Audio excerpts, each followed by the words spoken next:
Welcome once again to Zoom with Dr. David Anderson. We're in the book of Mark, inspired, inerrant Word of God. Open your Bible, turn to Mark, the 6th chapter, and Dave, from that point on, you're going to expound. All right. Well, we're going to read this famous story of why Baptists hate dancing. Hate what? Dancing. Oh, really? It's going to come from this chapter. Well, it's not. You know what's kind of comical? You know how we were taught not to dance and all this kind of stuff, and every time we heard somebody had a wedding and they were dancing, we go, "Oh my goodness!" But then we would all go roller skating and dance, while we were roller skating. And I remember asking, "What is the difference from what we're doing than what they're doing?" And they would look at me like, "Boy, you're really stupid." And I didn't think I was. Wasn't there a commonality? Well, there's a subtle one, yeah. But I think dancing has different movements to it, and dancing can just be celebratory. Have you ever seen a roller skating? Have you ever seen people roller skating? Remember in the day? Did you roller skate? Yeah, I roller skated. Matter of fact, my second date with Colleen was the Liberty University late night skate. Did you have your arm around her? No, you couldn't do that. You could hold hands, and that was why late night skating at Liberty was a popular event, because you could actually hold a girl's hand. Well, it was only like once or twice a year where you're allowed to do it. I was an arm around the person. I can see that.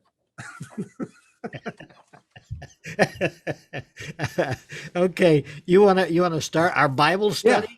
This is how we open. Chapter 6, verse 14. We'll start there. Now King Herod, heard of him, Jesus, for his name had become well known. And he said, John the Baptist is risen from the dead, and therefore these powers are at work with him. Others said, it is Elijah. And others said, it is the prophet, or like one of the prophets. But when Herod heard, he said, this is John, whom I beheaded. He has been raised from the dead. So this scene we're going to talk about today, this happens right after last week when Jesus sent them out, and they're ministering to, they're healing the sick and they're casting out demons. That's the last phrase we read. So while they're gone, Jesus remains, and he's telling this story of what happens with King Herod and John the Baptist. So when the disciples come back at the end of the story, they find out about John the Baptist being dead. But Herod was not technically a king. The Roman Emperor Augustus had denied him that title for various reasons. And later on, Herod is considered a traitor, and he's dismissed as being a traitor. And so Mark is possibly using this title king because it was a local custom, because Herod presented himself as a king to the Jews, or at a sarcasm. But technically, Herod never achieved the title of king. Why would Herod think that John the Baptist, after being headed, could actually come back? What faith analogy did he have that would demonstrate that kind of power? He must have had some kind of thought about this guy was so spiritual that he could actually come alive again. Well, paranoia often affects the way you perceive reality. And when you attach paranoia to guilt, Herod was a famously paranoid man, killed many of his relatives to maintain himself in power. True. He also greatly feared John because John was a powerful preacher, and the people followed John the Baptist. And Herod was a nominal believer, half Jew, half Gentile. So he was superstitious, well ingrained in the pagan philosophies of the day and the ideas of evil spirits and hauntings. So when he has John the Baptist beheaded, which is the story that is going to unfold here. He actually liked John the Baptist, didn't he? Well, didn't like him. He feared him. Feared him, okay. And he was fascinated by him. But he arrested him because of something John the Baptist did. So when he has him killed, sort of because of the way he's trapped, we're going to see in a minute, he's guilt-ridden over that, and he's also paranoid. So when he hears about Jesus, all he can assume, that's John coming back to get me. That's tell that whole psychological dynamic. tell the story of why he beheaded him, because that Well, was that's actually in the verses to follow. okay. Oh, I got Story you. is going to Right. be told. But before we get to that, in this passage where they call him, they say Jesus, he's Elijah, or he's a prophet, or he's one of the prophet. The supernatural elements of Christ's ministry were undeniable. Yeah. But what was harder for people to believe was that he was the Messiah.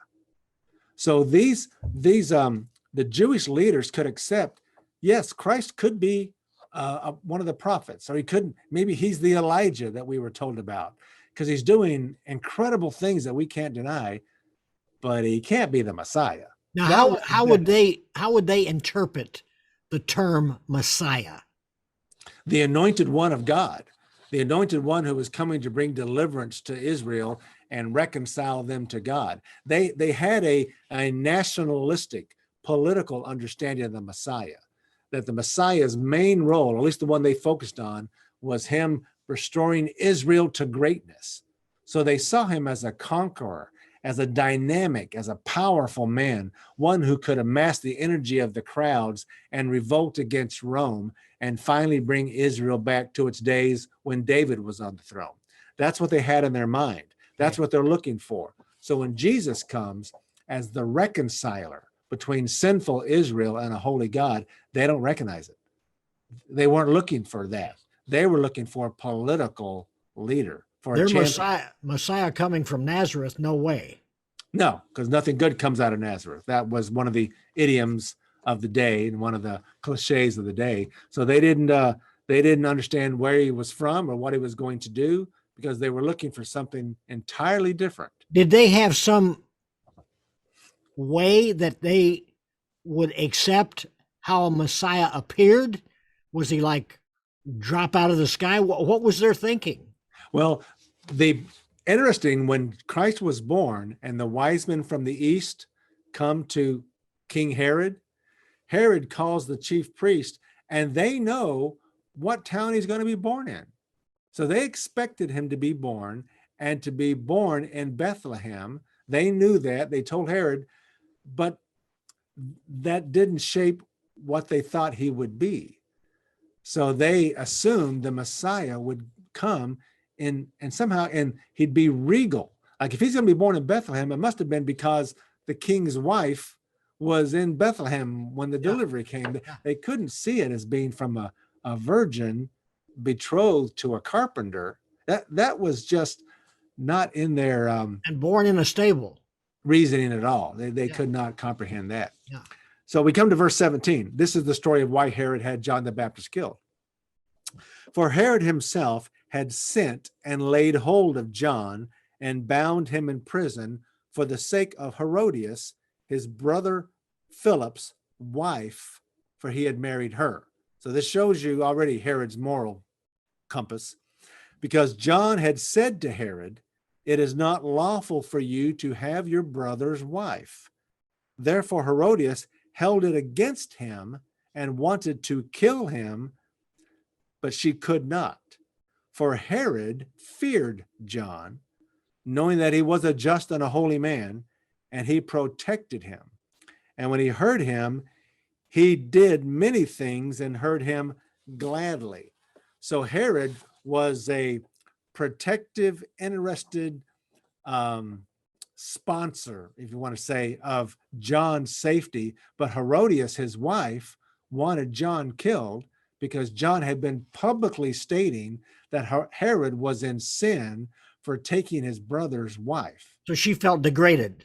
And she also was not just, she was being personally degraded and scandalized, but she was also having the wealth that she had now accrued as the wife of Herod, that she didn't want to lose that position and that prestige and all that treasure. So there was a lot that John the Baptist was threatened about Herodias. But I wanted to read something. John the Baptist, does this kind of give us an idea that he was politically active? Because he's telling them how they should live. He wasn't politically active. He was preaching the gospel to a religious kingdom. Remember, the church is different than Israel. Israel is a governmental entity. It's a nation state, as well as a religious people. So the proclamation of truth would affect politics in that day, as it should today, but far more intentionally then. It was the role of the prophet to confront the king and to denounce the king when prompted by God. And that's all through Israel's history. The prophets are always coming to the king, either to give them advice or to counsel or rebuke them or point out sin. That was an accepted role. And so John the Baptist gets in trouble for pointing out the sin of Herod. I wanted to read you something to give you an idea who Herod is. And I had to write it down because it's so complicated, but I wanted to make sure that the listeners hear this. Herod's name was Herod Antipas. That's because he had brothers who were also part of Herod. He was Herodias's uncle, as well as her brother-in-law. And then he becomes her husband. So Herodias is Herod's niece, who marries Herod's brother, and Herod takes her from his brother. So he is the uncle, the brother-in-law, and the husband. Herodias was the daughter of Herod's half-brother Aristobulus, and the wife of his half-brother Herod Philip.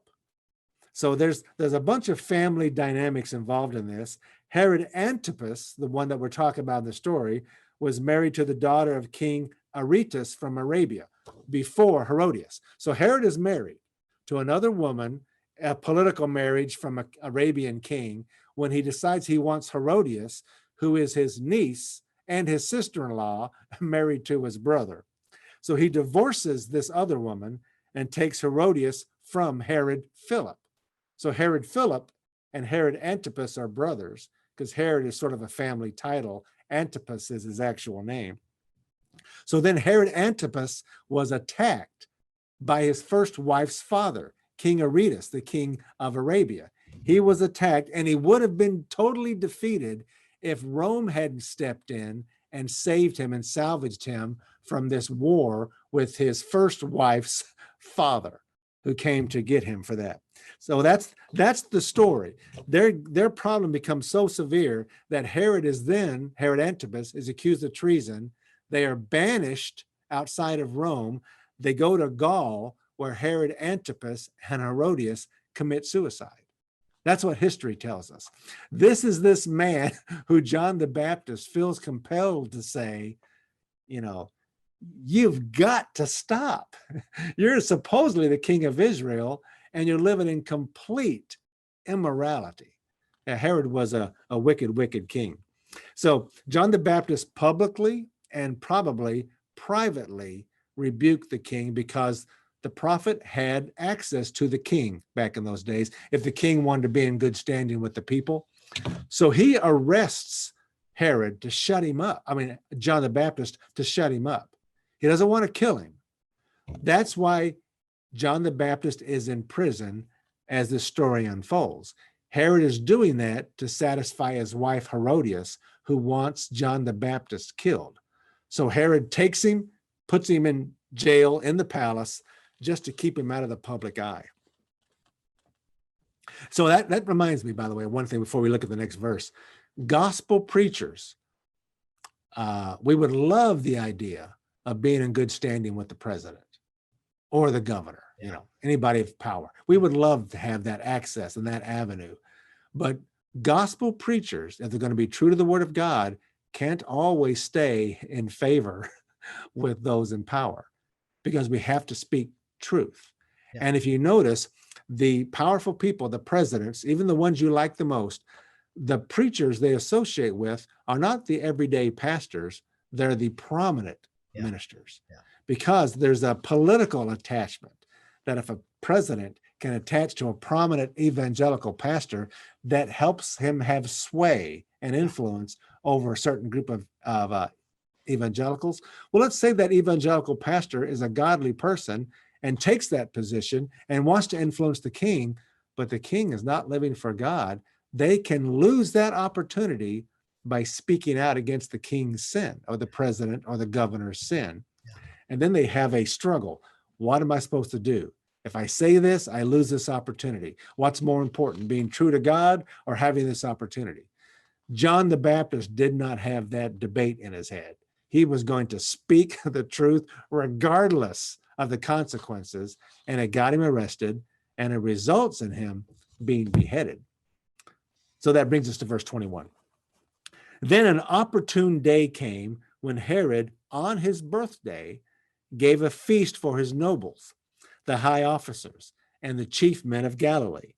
And when Herodias's daughter herself came in and danced and pleased Herod and those who sat with him, the king said to the girl, now this little girl, by the way, is Herod's niece. It's not his daughter, because it's Herodias's daughter from another marriage from probably his brother Philip. So this is his niece. Ask me whatever you want, and I will give it to you. He also swore to her, whatever you ask me, I will give you up to half my kingdom. So she went out and said to her mother, Herodias, what shall I ask him? And without any hesitation, she said, ask for the head of John the Baptist. Now, this girl's name is Salome. And she knows, and I think it's because her mother set her up to do this. Herodias sent her. This dancing that took place was not like ballet.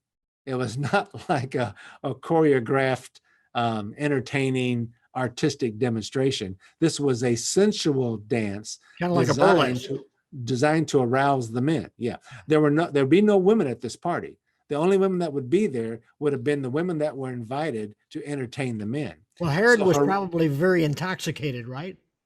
More than likely, they all were. And they had a different set of moral values. Well, Herodias knew this. Wouldn't you have to be intoxicated? Said, if you do that, I'll give you half of my kingdom. No, you could be a narcissist. You could simply just be that arrogant. To impress the other men there, you want to show your power. And plus, he knows this is my niece. This is my wife's daughter. So I can act generous and I can be extravagant and say this big thing. And whatever I'm going to give her, I'm going to keep anyway, because this is my family. So it was a boisterous, pride-filled boast, but it sets him up for the biggest mistake of his life.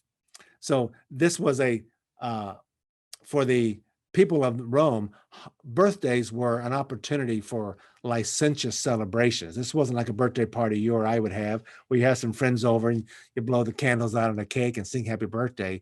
These were just excuses for drunken, lascivious parties. Kind of like Hollywood. Yeah. And like most of the world today, every holiday is really just an excuse to go drinking and have a wild party. Even the sacred ones like Christmas. That's just a chance to go get drunk for most people. But Herodias knew this. So this tells you what Herodias is. She sends her daughter to go entertain these men. These licentious, drunk men, sends her daughter. So why would she do that? Would it be because she wants her daughter to get ravaged by these men? She wants her daughter to be ogled by these men? Or does Herodias have a strategy? I think Herodias has a strategy, and it plays out just like she wants. She knew that Herod would want to impress the people, that her daughter would dance and get these men all aroused, and the king would say something. And so when the king did, the girl went right straight to her mother. She didn't say to Herod, oh, give me this, give me gold. She knew, I got to go back and tell mom, because this is mom's plan. So this was plotted out. And then Herodias says, I want John the Baptist executed. And that's the trap that Herod sets for himself out of his pride and his lascivious living. It puts him in a position where now he's trapped. And he couldn't refuse. He couldn't refuse and keep his pride. He couldn't refuse. He would have been humiliated in front of all these men, because the word of a king is supposed to be completely authoritative. When a king says something, it's like becomes law. So for him to say that and have to back down when she asked for something as simple as just having somebody executed, something that kings did on at whim, he couldn't say no. And Herodias knew it, and Herod knew it right when the words came out of her mouth. Verse 25. So immediately she came in with haste to the king and asked, saying, I want you to give me at once the head of John the Baptist on a platter. And the king was exceedingly sorry. Yet because of the oaths and because of those who sat with him, he did not want to refuse her. Immediately, the king sent an executioner and commanded his head to be brought. And he went and beheaded him in the prison, not a public beheading, because the people would have revolted. And they beheaded him in prison, brought his head on a platter and gave it to the girl, and the girl gave it to the mother. When the disciples heard it, they came and took away his corpse and laid it in a tomb. So this is the story that takes place as the disciples are out preaching and teaching. Salome returns before Herod could sober up. She comes back quick. Herodias probably said, get back there quick and ask for this before all the guests leave, because he'll back down on it. And while he's still drunk and doesn't have the mental wherewithal to realize this is a big mistake for him. So she hastens back, she runs back. And although Herod deeply regretted what he had promised, he didn't hesitate to fill Salome's request. This demonstrates his power to the men. He can have a prisoner killed like that, so he orders it to be done, but he regrets it emotionally, psychologically, and it messes him up to the point that later, when he hears about Jesus, he thinks John the Baptist has come back to get me. And that, there's an application in there for you and me as purveyors of the gospel, and for every preacher watching.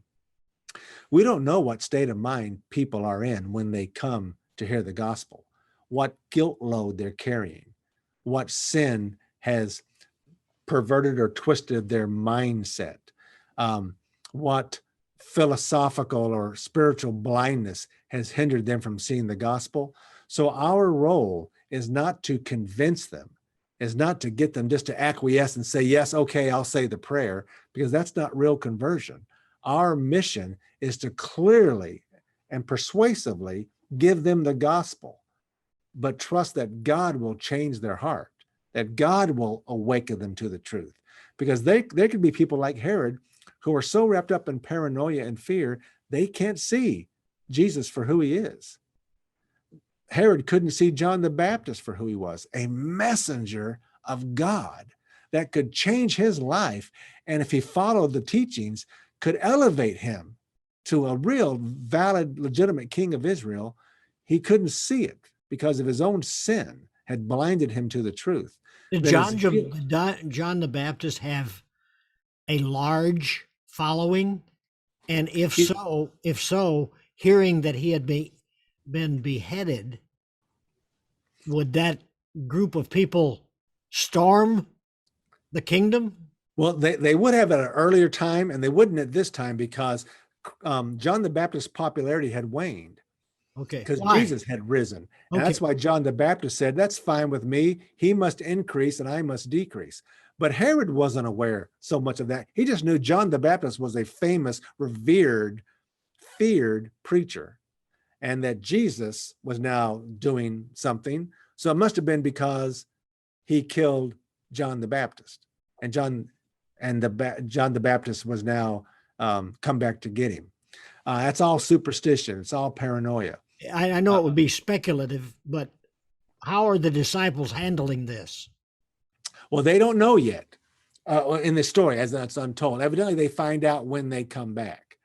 And then whether it's the 11 disciples or just John's disciples, which is probably the context, when John's disciples hear he's been beheaded, they're the ones who come back and take his body and bury it, put it in a tomb. But the disciples who return from their preaching and Jesus reveals to them what has taken place, I'm sure they're not only emotionally moved, but they would have to be a little bit scared. Because if Herod would go after John the Baptist, wouldn't he go after them as well? Right. So I'm sure some fear set in. But these men handled that fear. But remember, they struggled with their faith and their understanding of who Jesus was and their role until after the resurrection, to the point that when Jesus was arrested and taken to be tried and then crucified, at the crucifixion, there was only John and Mary. Yeah. the other disciples were in hiding, and they're in hiding until the resurrection, and they reluctantly go to see the tomb when Mary comes and says, Mary Magdalene, that I've seen him, he's alive. That they had probably given up. Yeah. They didn't know what to do. So they were men like you and me who were certainly impacted by the culture of their day, by the dangers of their day, but it was the resurrection that changed everything. You just said that his disciples were struggling to accept who he was. Yes. Okay. Isn't that kind of weird? They're seeing all of this that he does, and he had to have a aura about him, like a power, a presence, and yet they were still struggling with, who is he? Is that possible? Yes. Well, remember a few weeks ago, we talked about Christ calming the storm. And you remember in that story, the disciples' response was they were more afraid that he calmed the storm than they were of the storm itself. Yeah. And the storm was about to kill him. Yeah. But when they saw Jesus say, be still, and the waves went, and the wind stopped. How about he was walking on the water when he got in their boat? Yes. That had to scare them. They thought it was a ghost. Yeah. But when he got on the boat and calmed the storm, their minds could not grasp, who is this? So they were still working through a lot of things. They were devoted to him enough to hang with him through that, all the way up to the crucifixion, but they hadn't been regenerated yet. They were, the Holy Spirit hadn't filled them yet. And Christ had not appeared after his resurrection. So they had, I'm sure, intellectual, philosophical, and very practical concerns about what does it mean who he is, and what does it mean to follow him? And then John the Baptist just gets beheaded. I have no doubt they thought that's going to be what happens to us. And they were probably very concerned, which is why they went and hid when Christ was arrested. But after the resurrection, these men who know their leader was crucified, they're hated, they boldly go and they preach, even when they're told not to, and they're beaten for doing it. They don't stop talking about the Lord Jesus. And for you and I in our everyday lives, all those who are watching, we have to be committed to sharing the message of Jesus Christ, that he died on the cross for the sins of the world, he was buried, and he rose from the dead, and not let the world and its cancel culture and its belittlement of us and its ridicule keep us from preaching the gospel of the Lord Jesus Christ. Jesus is your answer. God bless you. Bye-bye.